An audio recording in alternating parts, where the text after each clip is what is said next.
আসসালামু আলাইকুম ওয়া রাহমাতুল্লাহি ওয়া বারাকাতুহু। রাব্বি ইশরাহ লি সাদরি ওয়া ইয়াসসির লি আমরি ওয়াহলুল উকদাতাম মিন লিসানি ইয়াফকাহু কওলি। সুপ্রিয় দর্শকবৃন্দ, এ পর্বে আমরা মুফরাদ, মুসান্না এবং জামা সম্পর্কে আলোচনা করছি বিতাওফিকিল্লাহি তাআলা আযজা ওয়া জাল্লা।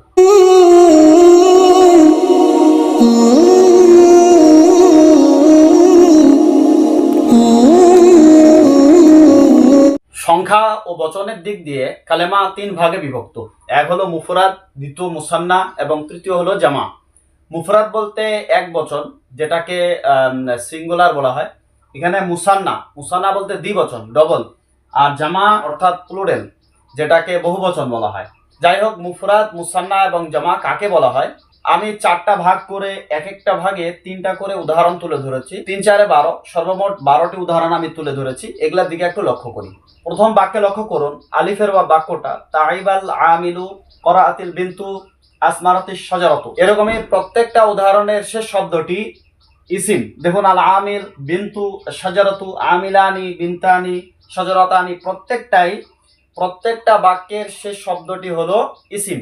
যেমন আমিলুন ইসিম কেন? কেননা এই শব্দগুলো এমন শব্দ যারা নিজের অর্থ প্রকাশ করার ক্ষেত্রে স্বনির্ভর, এবং এখানে কোনো কাল ধারণ করে না। এরা না অতীতকালের মধ্যে, না বর্তমান কাল, না ভবিষ্যৎ কালের মধ্যে কোনো কাল পাওয়া যায়। আমিলুনটা ইসিম, এমনই বিন্তুটা ইসিম, এরকম শাজারাতুনটা ইসিম। প্রত্যেকটা বাক্যের শেষ শব্দটি ইসিম। দেখুন, তাইবাল আমিলু, আমিলটা, আমিল বলতে একজন শ্রমিক, বিন্তু মানে একজন মেয়ে, শাজারাতুন মানে একটি বৃক্ষ।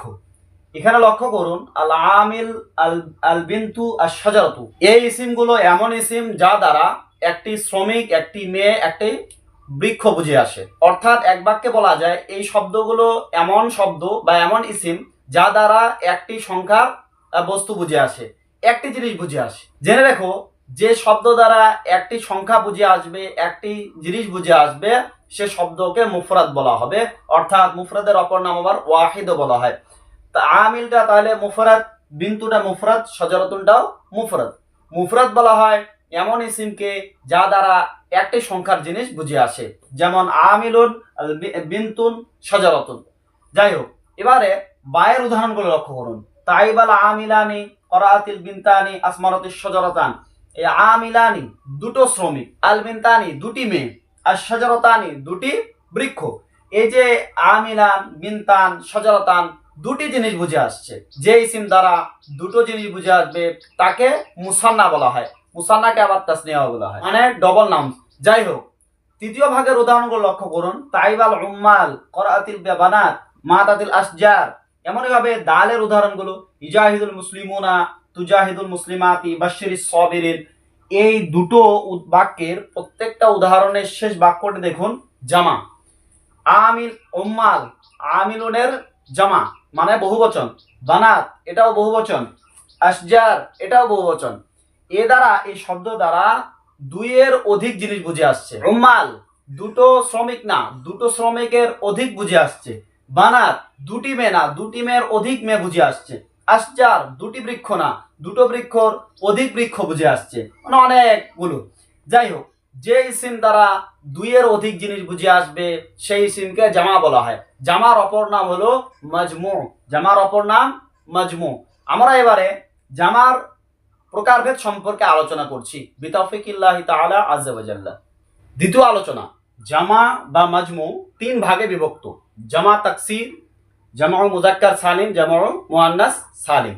জামা তাকসির কাকে বলা হয়, জামা মুযাক্কার সালিম কাকে বলা হয়, জামা মুআন্নাস সালিম কাকে বলা হয়, এগুলো জানবে। তার আগে লক্ষ্য করুন উদাহরণগুলো। আলিফের উদাহরণগুলো লক্ষ্য করুন। হাযারা হাউলাইর রিজালু, পুরুষ ব্যক্তিগুলো উপস্থিত হয়েছিল। করাতু হাযিহিল কুতুবা, আমি এই বইগুলো পড়েছি। মাশাইতু ফিত তুরুক, মাশাইতু ফিত তুরুক, আমি রাস্তার উপর হাঁটাচলা করেছি। এখানে দেখুন রিজাল এই শব্দটা, দ্বিতীয় বাক্যে দেখুন কুতুব এই শব্দটা, মাশাইতু ফিত তুরুক এই তুরুকুন শব্দটা, প্রত্যেকটাই কিন্তু জামা। রিজালের ওয়াহিদ বা মুফরাদ কি? রিজালের ওয়াহিদ বা মুফরাদ হলো রাজুলুন। কুতুব, কুতুবের ওয়াহিদ বা মুফরাদ কি? কিতাবুন। তুরুকুন, তুরুকুনের ওয়াহিদ বা মুফরাদ কি? তুরুকুনের ওয়াহিদ বা মুফরাদ হলো তরিকুন। তাহলে কি জানলে?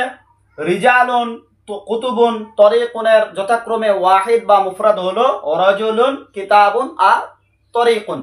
এই যে মুফরাদগুলো তুমি দেখতে পাবে, রিজালুনটা, কুতুবুনটা আর তুরুকুনটা, এগুলা কি তার ওয়াহিদ বা মুফরাদের রূপ যেটা, ওই রূপটা কি এখনো ওরকমই আছে? দেখুন রিজালুন, রজুলুন ছিল, রজুলুন থেকে এটা করছে কি রিজালুন। এই ওয়াহিদ বা মুফরাদের যে ওজন, এটা রূপ, এই রূপটা পুরোপুরি ভাঙচুর করে দিয়ে রিজালুন তৈরি হয়েছে। এরকমই কিতাবুন, এর থেকে জামা তৈরি করেছে কুতুবুন। কিতাবুনের ওজন বা কিতাবুনের রূপ যেটা, এই রূপটা ভাঙচুর করে করা হয়েছে কি কুতুবুন। এরকমই তুরুকুন, তুরুকুনটা ছিল তরিকুন, তরিকুন শব্দ থেকে এটা জামা করছে তুরুকুন। ওয়াহিদের ওজন, ওয়াহিদের রূপ, এটা ভাঙচুর করে দিয়ে তুরুকুন তৈরি করেছে। যে ইসমে মুফরাদের রূপ ভাঙচুর করে দিয়ে জামা করা হয়েছে সেটাকে জামা মুকাসসার বা জামা তাকসির বলা হয়। এবারে লক্ষ্য করুন জামা মুজাক্কার সালিম। আচ্ছা, বায়ের উদাহরণগুলো লক্ষ্য করুন। জাহাদাল মুসলিমুনা ওয়া কাতিলুল মুশরিকিনা ওয়া আমালু সুয়ুফাহুম ফি যালিমিন। এখানে দেখুন আল মুসলিমুন শব্দটা, এই মুসলিমুন শব্দটা জামা বা মাজমু, বহুবচন।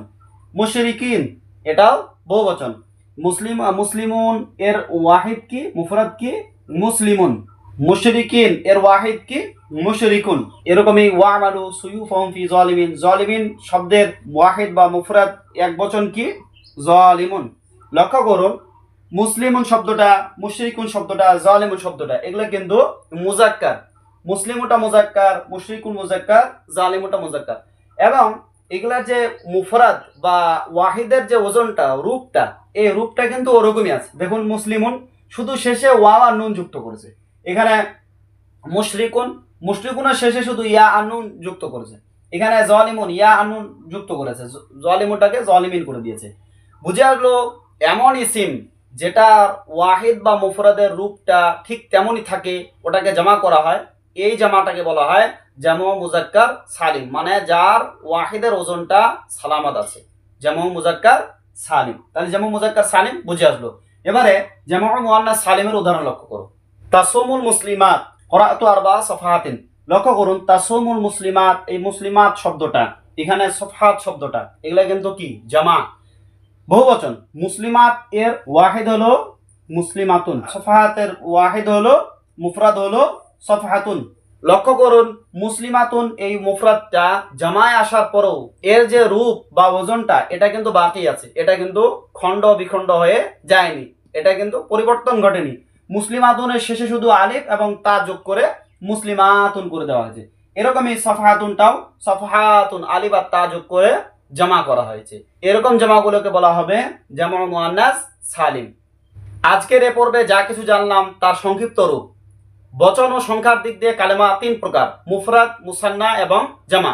যে ইসিম এক সংখ্যার কোনো জিনিস বোঝায় তাকে মুফরাদ বলা হয়। যে ইসিম দুই সংখ্যার কোনো জিনিস বোঝায় তাকে মুসান্না বলা হয়। যে ইসিম দুই সংখ্যার অধিক কোনো জিনিস বোঝায় তাকে জামা বা মাজমু বলা হয়। তাদের শেষে আলিফ ও নুন অথবা ইয়া ও নুন যোগ করে মুসান্না তৈরি করা হয়। মুসান্না এর শেষের যে নুনটা আছে এটা সবসময় মাকসুর থাকে। জামার নুন সর্বদা মাফতু হয়। বিভিন্নভাবে মুফরাদের রূপ পরিবর্তন করে মুফরাদের শেষে দুটো হরফ যোগ করে জামা তৈরি করা হয়।